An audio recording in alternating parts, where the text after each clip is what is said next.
Welcome back. वक्फे पे जाने से पहले हाशमी साहब गुफ्तगू फरमा रहे थे।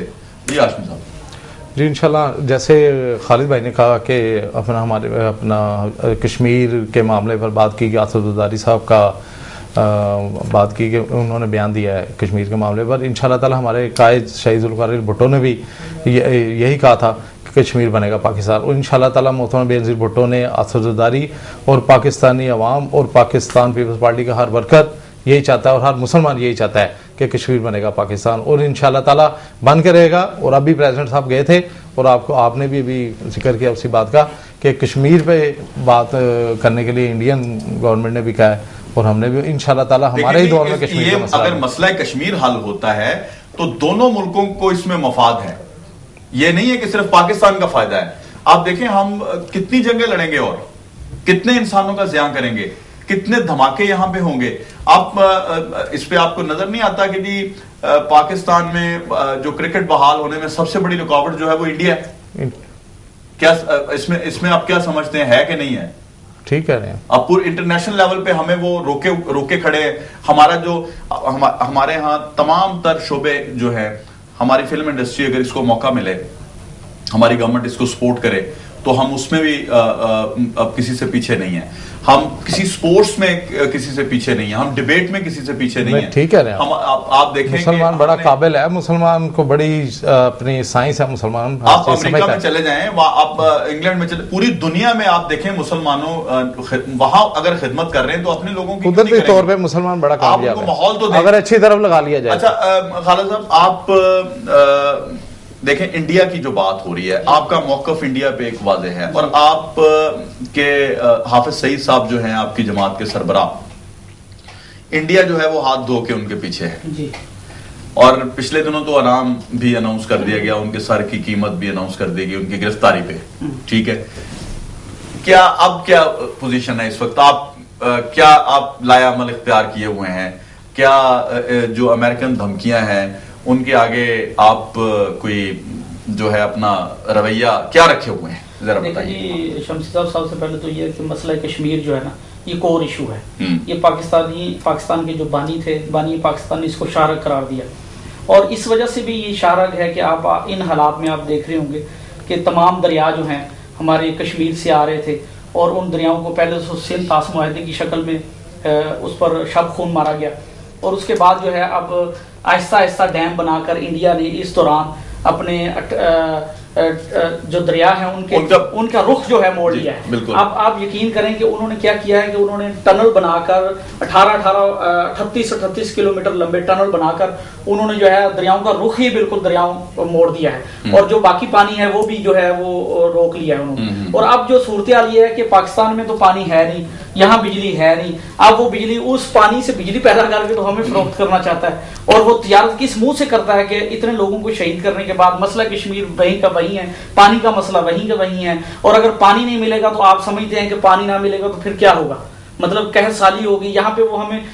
भूख और अफलास और कहत से मारना चाहता है एक तरफ तो। लेकिन खालिद साहब, यहाँ पे एक और अहम बात है कि हम आपस में ही नहीं ठीक। मिसाल के तौर पे आप 3 पार्टीज यहाँ पे बैठी हुई हैं।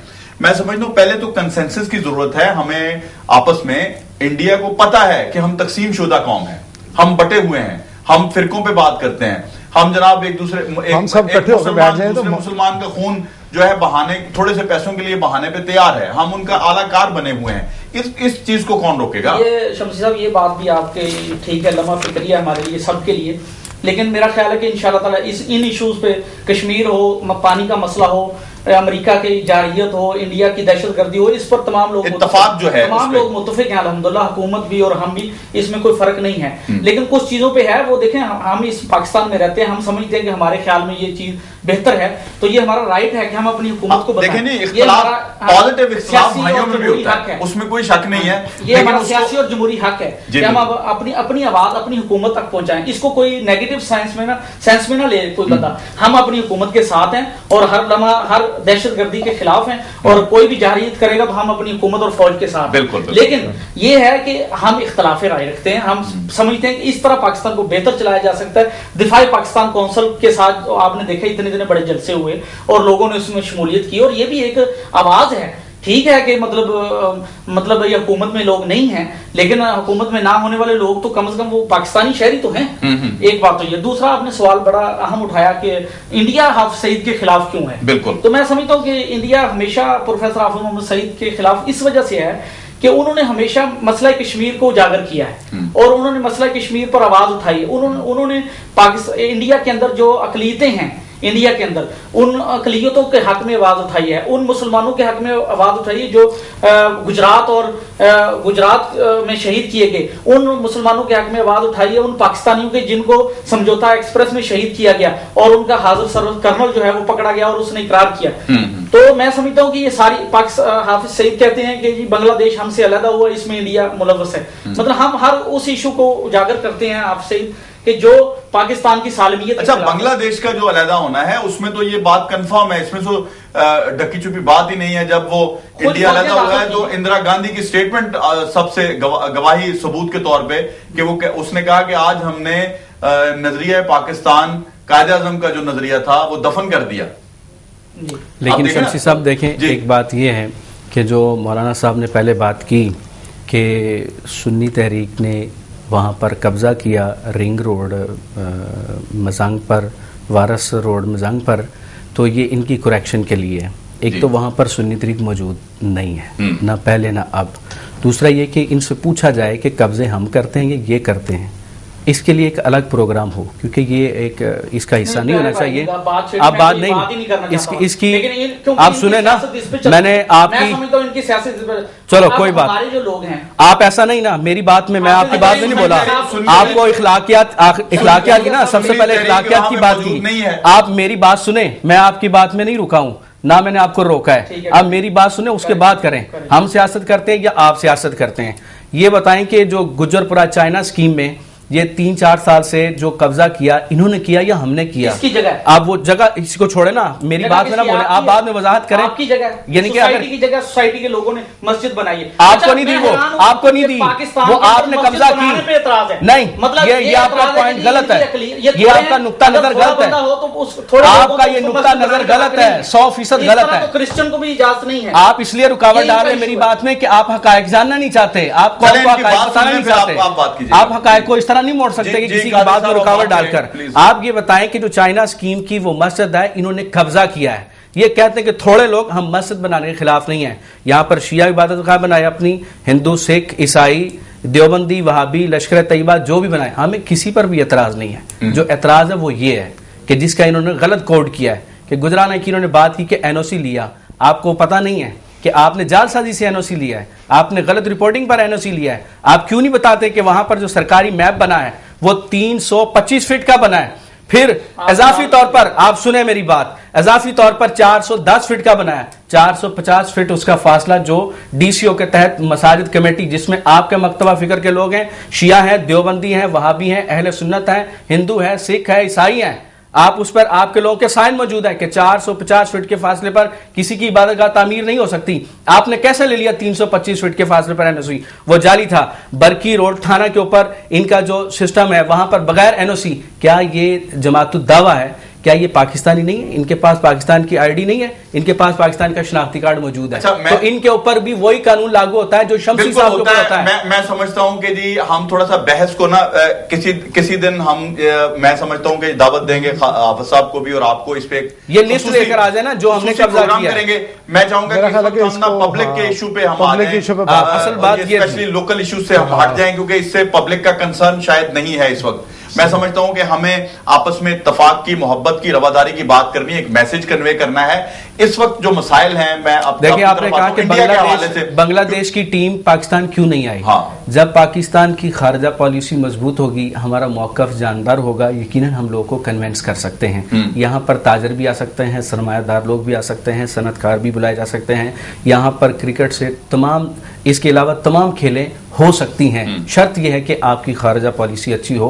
आप नहीं जानते कि इंडिया उसका कितना बड़ा पैसा लगता है, क्रिकेट खेल हो या कोई और भी ज़ाहिर है जी, आप उसमें पाकिस्तान का इतना अब उनका इंटरेस्ट ज्यादा है। अब वो पाकिस्तान को लेट डाउन करना चाहते हैं, सिर्फ कश्मीर इशू के ऊपर नहीं, सिर्फ तिजारत सनत के ऊपर नहीं, बल्कि खेल के ऊपर भी। इंडिया की नेगेटिव सोच का इस बात से अंदाजा लगाया जा सकता है। यकीनन ये जो लाहौर स्टेशन के ऊपर बम धमाका हुआ है, यकीनन इसमें बहुत सारी गैर मुल्की कुव्वतें शामिल हो सकती हैं, मगर हुकूमत इसमें कहाँ है? हुकूमत का थिंक टैंक कहाँ है? हुकूमत की खारजा पॉलिसी कहाँ है? हम किसी को क्यों मौका देते हैं कि वो पाकिस्तान में फिरकावारियत करे और बाहर वाले उंगलियां उठाएं? हम किसी को क्यों मौका देते हैं कि यहाँ पर दहशतगर्दी पले भले फूले और बाहर को मौका मिले? यहाँ पर क्रिकेट टीम भी आ सकती है, शर्त यह है कि हम कौम को डिलीवर करें। बिल्कुल हमने क्या डिलीवर किया? और हम कोई अपनी खूबसूरत चेहरा लेके आए सामने, हम इत्तेहाद की बात करें, हम कौमी यकजहती की बात करें, हम यहाँ पे लोगों को डिलीवर करने की बात करें। जो आपने बात की, इत्तेहाद तो है। कौन सी पार्टी है जो इस वक्त हुकूमत में नहीं है? सिर्फ मैं और आप नहीं है। पाकिस्तान सुन्नी तहरीक का मौक़िफ़ यह है कि हम आवाम के साथ मिलकर सिविल अपोजिशन का किरदार करेंगे, खा वो खारजा पॉलिसी पर हो या दाखिली पॉलिसी के ऊपर हो, वो महंगाई, बेरोजगारी या अमन अमान के ऊपर हो। यहाँ पर अपोजिशन कोई नहीं है। अच्छा, मैं हाशमी साहब, आप देखें कि हमारी अखलाकी गिरावट और अखलाकी पस्ती का मेयार आप देखें कि हम गवर्नमेंट ऑफ पाकिस्तान जो है उसके प्राइम मिनिस्टर जो हैं उनका मैच जो मेरे मुंह से फिक्स निकलने लगा था, मैं नहीं चाहता, मैं अल्फाज वापस लेता हूं कि जो चीफ जस्टिस साहब और अपना प्राइम मिनिस्टर और ये वो तौहीन अदालत केस आपने देखा, उसमें वज़ीर आज़म साहब को सजा होती है, उस पे जनाब हमारी कौम की अखलाकी गिरावट देखें कि 270 बुकीज ने जुआ खेला, करोड़ों का जुआ हुआ। आप देखिए इसको आप किस तरह देखेंगे? मैं अपने दोनों चूंकि मजहबी जमातों से ताल्लुक है, मैं इनसे भी इस पे मौक़िफ़ लेना चाहता हूं क्योंकि प्रोग्राम का वक्त चूंकि तेजी से खत्म हो रहा है। तो आप क्या समझते हैं कि आपने जनाब क्रिकेट के बाद अब सियासत पे भी जुआ लगवाना शुरू कर दिया, पीपल्स पार्टी को ये भी एक क्रेडिट चला गया? नहीं जी, मैं समझता हूँ कि ये तो हर इंसान का अपना अपना ज़र्फ़ है कि ये तो एक अदलिया और हुकूमत का एक मामला चल रहा था। इसमें मैं समझता हूँ कि इसमें भी आप हुकूमत पे ना डालें कि लोग अगर कोई अपनी मर्जी से कोई जुआ खेलता है तो वो भी हुकूमत पे डाल दिया जाए। और वो अपना ये आपको पता है मीडिया रोज मुझे इतना पता है कि अगर इसकी पूरी इंक्वायरी हो ना, जितने जो 270 जो बुकीज हैं उनमें पॉलिटिकल लोग ही शामिल होंगे उसमें। देखें, ये मुझे नहीं इस चीज का इतना अंदाजा, क्योंकि ये पक्की बात है, क्योंकि जिनको कुछ पता होगा, किसी ने किसी की तरफ से फिर ऐसे कह लें कि अगर हुकूमत के लोग शामिल हो गए तो हुकूमत के तो खिलाफ फैसला है, हुकूमत के तो खिलाफ फैसला। नहीं, मैं हुकूमत की बात नहीं कर रहा, मैं पॉलिटिकल लोगों की बात कर रहा हूं, जरूरी नहीं वो सारे वो अब पता नहीं किन लोगों ने, पॉलिटिकल लोग कादरी साहब हैं, पॉलिटिकल आदमी है, पॉलिटिकल सारे साहब बैठे हैं, फिर किसने किया है ये अब मुझे नहीं पता। बहरहाल ये तो हर एक इंसान का अपना ज़र्फ है कि अगर वो इस पर करें, लेकिन फैसला आया है अपना वज़ीर आज़म साहब का तो हम इस फैसले को तस्लीम करते हैं। लेकिन अपना कौम, लेकिन आपके प्रेसिडेंट साहब को माफ करने का वक्त नहीं दिया उन्होंने और सजा भी पूरी हो गई। नहीं वो आपके अब जो प्राइम मिनिस्टर साहब है वो सजा याफ्ता वज़ीर आज़म है इस वक्त। ये हमारी कौम के लिए एक और लम्हा फिक्री है। देखिए, हमने अभी उसमें जाना है, अपना अपील पे जाना है हमने। चलेंगे अभी एक तो अदालत चले गए, अब एक अदालत हमारे चीफ साहब की है, एक अदालत अल्लाह ताला की भी है। इंशाल्लाह ताला हमें उम्मीद है इंसाफ मिलेगा इंशाल्लाह ताला। चले देखें जी, मैं जो ये अखलाकी पस्ती की हम बात कर रहे हैं कि इसकी वजह ये भी तो होती है, मैं समझता हूँ गुर्बत और जहालत जो है ये भी दरअसल इंसान को अखलाकी पस्ती और गिरावट और बेगैरती की तरफ ले जाती है। इसके लिए जहाद की असल जहाद इसके लिए करना चाहिए कि इस मुआशरे से जहालत खत्म हो, इस मुआशरे से गुर्बत खत्म हो। क्या आप नहीं समझते कि इसके लिए काम होना चाहिए? जी अल्हम्दुलिल्लाह, ये भी आपने जो मसला उठाया ये बड़ा अहम है, बल्कि ये बुनियादी नुक्ता है इंसानी ज़िंदगी के लिए।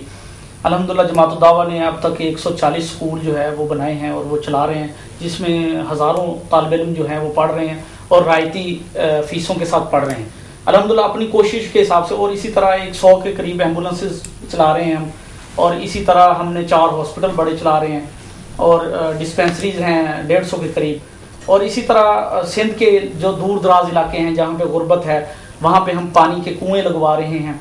और इसी तरह सैलाब में आपने देखा हमने घर बनवा कर दिए। मतलब अल्हम्दुलिल्लाह जमात दावा जो अपनी वसात के मुताबिक जो है इस अपना किरदार अदा कर रही है और अल्हम्दुलिल्लाह पाकिस्तानी कौम आगाह है। आपने अभी देखा कि ये जहाज क्रैश हुआ और जमात दावा के कारकुनान सबसे पहले पहुंचे और उन्होंने हॉस्पिटल में भी जाकर लवाहिकीन को खाना और पानी पेश किया और ताबूत वगैरह दिए और जो भी मुमकिन हो सका अल्हम्दुलिल्लाह किसी भी आफाकी जो है आफत उसके आने पर जमात दावा के लोग सबसे पहले रेस्क्यू के लिए पहुंचते हैं। अल्हम्दुलिल्लाह ये जमात दावा का एक रिकॉर्ड है। तो मेरा ख्याल है कि हमें हर किसी को जो है इस काम में बढ़ चढ़ के हिस्सा लेना चाहिए। ना सिर्फ हम अपनी हुकूमत पर ब्लेम करते हैं। मैं समझता हूं कि हम सबको इस वक्त जो मेरा किरदार बनता है इस मुल्क से गुर्बत और जहालत खत्म करने के लिए मुझे वो हिस्सा डालना चाहिए। और जैसे सुन्नी तहरीक है, अपने पीपल्स पार्टी के भाई हैं, आप हैं, चूंकि प्रोग्राम का वक्त कलील होता है और हमें हुकूक लेने की बजाय ना हमें फ्राइज की बात करनी चाहिए। हर बंदा अपने हक के लिए लड़ रहा है, ठीक है, हक लड़ना चाहिए, अपने फ्राइज भी इस्लाम में ये सबसे पहले है अपने फ्राइज की अदायगी करो और फिर हक भी लो।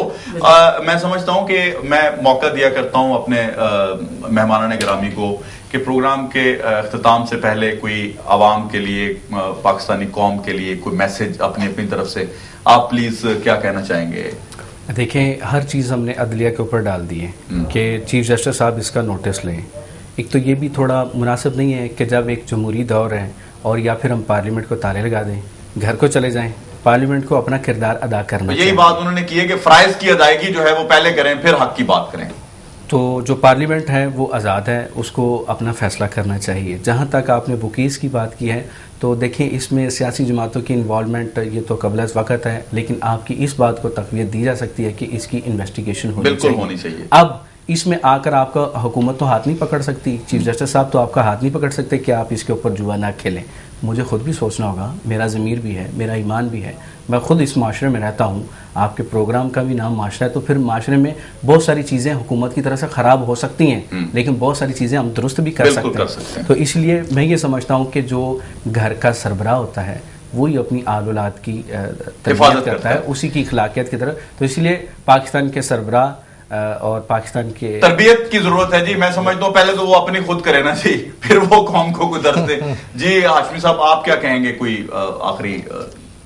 मैं यही कहूँगा जी कि अपना तमाम सियासी क़ुव्वतों को, तमाम मकतब फ़िक्र को मिलकर पाकिस्तान की सालमियत के लिए, पाकिस्तान की बेहतरी के लिए इकट्ठे मिलकर बैठ कर फैसला करना चाहिए। देखिए, ये एक इस्लामी मुआशरा है और ये तभी मुकम्मल हो सकता है और अपने तकमील के मराहिल में दाखिल हो सकता है कि अब हम अपने हकूक और फ़राइज़ को याद रखें और उन पर अमल करें। हकूकुल अबाद खुसूसन जो है। नाज़रीन, जैसा कि आपने आज मुआशरा में आपने एहसास ज़िम्मेदारी की बात हमारे मेहमानों ने की, मैं समझता हूं कि इस वक्त हमारे मुल्क को जिम्मेदार शहरियों की भी ज़रूरत है। सिर्फ जिम्मेदार हुक्मरान हो तो काम नहीं चलते, तो साथ हमें अपनी ज़बान जो है, जो गुफ्तगू है, उसको भी करते हुए हमें एहतराम आदमियत, एहतराम इंसानियत को मलहूज़ खातर रखना है। नाज़रीन, चूँकि प्रोग्राम का वक्त ख़त्म हुआ चाहता है और मैं इस शेर के साथ प्रोग्राम ख़त्म करता हूँ कि फितना अंगेज़ तकल्लुम से खामोशी बेहतर, फितना परदाज खामोशी से कलाम अच्छा। इसी के साथ अपने मेज़बान जवाद शम्सी को इजाज़त दीजिए। अल्लाह हाफ़िज़।